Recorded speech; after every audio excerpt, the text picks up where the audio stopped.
Hi friends, Matt Dog 2012 here, coming to you with an episode of Drafting, a series where I go over the cards that I drafted, kind of my deck strategies, and let you know how I did.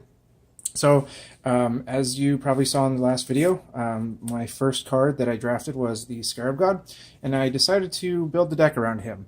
It was a blue-black deck. I could have splashed some red in there and actually put in the other god as well, but decided against it because I just felt that I had a lot of good stuff. And there's a new kind of a new ability in this set called Afflict. And if you take a look at this guy right here, so he is a 2-drop. He's a 2/1 for 2, 1 colorless, 1 blue. He has prowess, so whenever a non-creature spell is cast by yourself, he gets pumped up till the end of turn.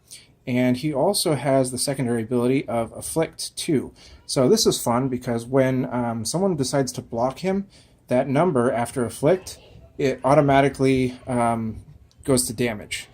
So that defending player loses 2 life when they decide to block him. So if they decide to chump block with a 1/1 and they think that no damage is going to get in the way, they're wrong, because Afflict changes that. It makes it so damage automatically gets calculated once a blocker is declared and damage is dealt.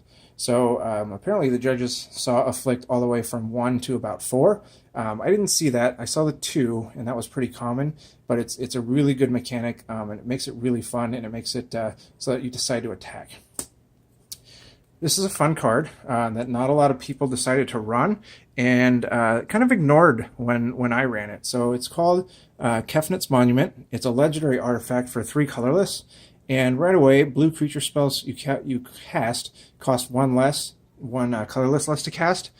So that's great because it reduces the colorless count on your blue creature spells, sorry.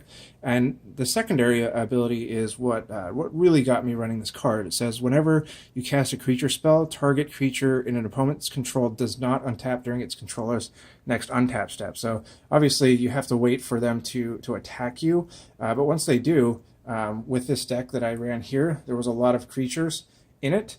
So what I did was I just kept summoning dudes, getting them out there, tapping their stuff down, making it very difficult for them to use their best creatures.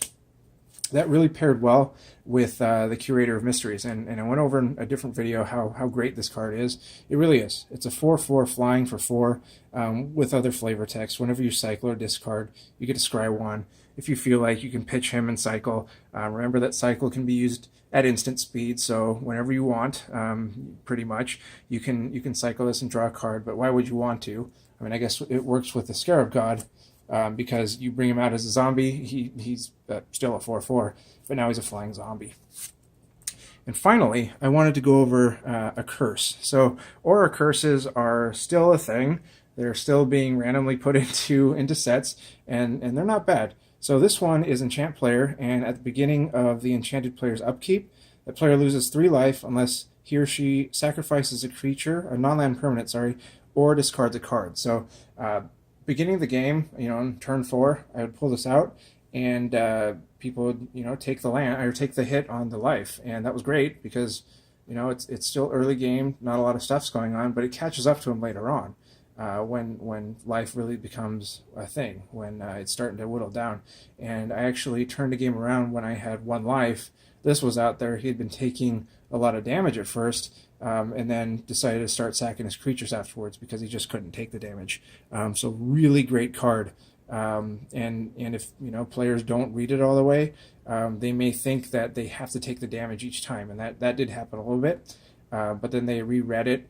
I always leave the cards out there, and when I enchant a player, I always just flip it over and put it on their board, so that they know that they're enchanted. So there's no reason for them to call a judge or anything like that, and to report me, because they have the card right in front of them. They can read it anytime, and everything is good.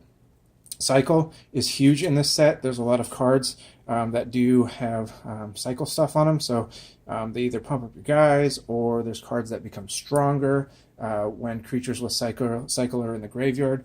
But overall, I had really a great time drafting this. I started off really strong at 3-1, and then just kind of bombed at the end because there were 60 people there.